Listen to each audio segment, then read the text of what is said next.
জীবনে এমন একটা মানুষ থাকা দরকার যার কাছে নিজেকে খুচরো পয়সার মতো জমা করে রাখা যায়। অন্তত দিন শেষে মনের সব কথাগুলো কাউকে ভরসা করে বলা যায়। মানুষ কথা বলতে বলতে কখনো মরে যায় না। মানুষ ছটফট করে মরে যায় তখনই, যখন সে কাউকে নিজের মনের কথাগুলো বলতে পারে না। মানুষ যতটা না ডিপ্রেশনে ভোগে, তার চেয়ে বেশি ভোগে একাকিত্বে। ডিপ্রেশন একটা সময় নিজে নিজেই কাটিয়ে ওঠা যায়, কিন্তু একাকিত্ব কখনো নিজে নিজে কাটিয়ে ওঠা যায় না। একাকিত্ব দূর করার জন্য হলেও কাউকে দরকার পড়ে, যার কাছে সে নিজেকে ফিরে পাবে। চুপ করে থাকা মানে এই নয় যে ভালো নেই, মাঝে মধ্যে কথা বলতে ইচ্ছে হয় না।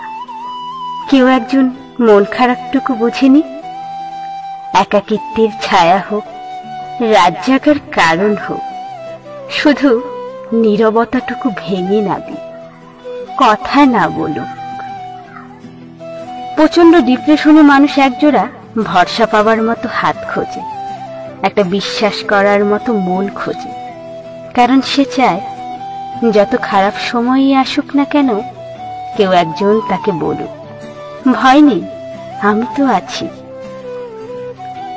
জীবনে একটা নিজের মানুষ থাকা দরকার, যার সাথে অন্য কারোর যোগাযোগ থাকবে না, অন্য কারোর গল্প তাকে স্পর্শ করতে পারবে না। মানুষটা থাকবে একান্তই নিজের। এই 750 কোটি মানুষের মধ্যে যার একটা একান্তই নিজের মানুষ আছে, সে মানুষটা কখনো একা নয়, তাকে কখনো একাকিত্ব স্পর্শ করতে পারে না। সে সব থেকে বড় ভাগ্যবান কিংবা ভাগ্যবতী।